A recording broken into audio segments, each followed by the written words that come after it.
Bonjour à toutes et à tous et merci de nous rejoindre sur Océan Média Télévision pour votre rendez-vous quotidien avec l'actualité. Au programme de cette édition, l'entrepreneuriat congolais à l'honneur avec le lancement du programme Vunga, un regard sur l'actualité internationale, les avancées du développement dans les Grands Kasaï, la situation de l'économie locale, les enjeux de l'éducation en République démocratique du Congo, ainsi qu'un point sur la santé publique. Voici les principaux titres de l'actualité. Le gouvernement lance le mécanisme de financement Vunga pour soutenir 2800 sous-traitants congolais. Actualité internationale, les discussions diplomatiques se poursuivent entre plusieurs nations face aux défis économiques et sécuritaires mondiaux. L'actualité du Grand Kasaï reste dominée par les projets d'infrastructures qui se multiplient pour accélérer le développement de la région du Grand Kasaï. Économie locale, la stabilité de prix et le pouvoir d'achat de ménages demeurent au cœur de préoccupations. Voilà tout pour les titres, mesdames et messieurs. Bonjour et bienvenue au développement. Nous ouvrons cette édition du journal par l'entrepreneuriat. Vunga, un nouvel espoir pour le PME. Le gouvernement congolais poursuit sa volonté de promouvoir l'entrepreneuriat national.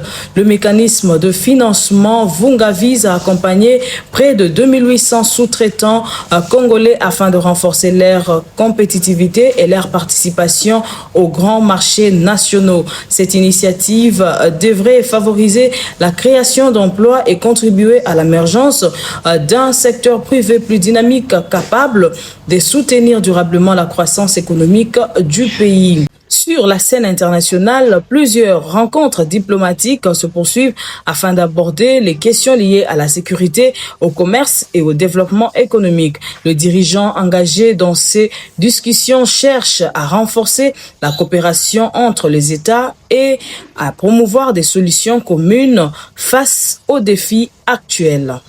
De l'autre côté du Grand Kasaï, les autorités continuent de mettre l'accent sur les infrastructures routières et les équipements publics. Ces investissements visent à améliorer la circulation de personnes et de biens, tout en favorisant les activités économiques dans plusieurs provinces de la région.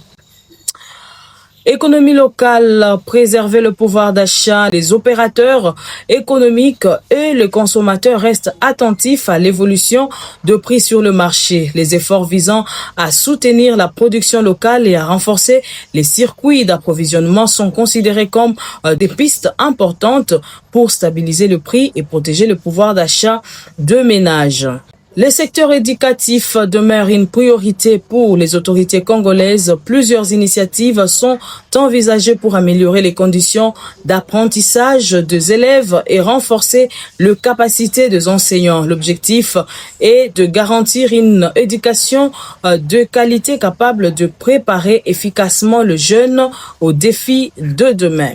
Les acteurs du secteur de la santé poursuivent le campagne de sensibilisation sur les bonnes pratiques sanitaires et la prévention de maladies. L'amélioration et l'accès aux soins de proximité restent également un enjeu majeur pour répondre aux besoins des populations, notamment dans les zones éloignées de grands centres urbains. Ainsi s'achève cette édition du journal matinal sur Océan Média Télévision. Mesdames et messieurs, merci de votre confiance et de votre fidélité.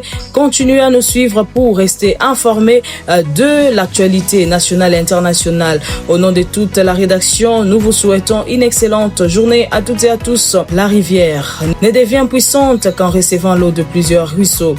Cet adage nous rappelle que le progrès et la réussite sont souvent le fruit de l'unité et de la persévérance et de la collaboration. D'ici là, portez-vous bien chez vous.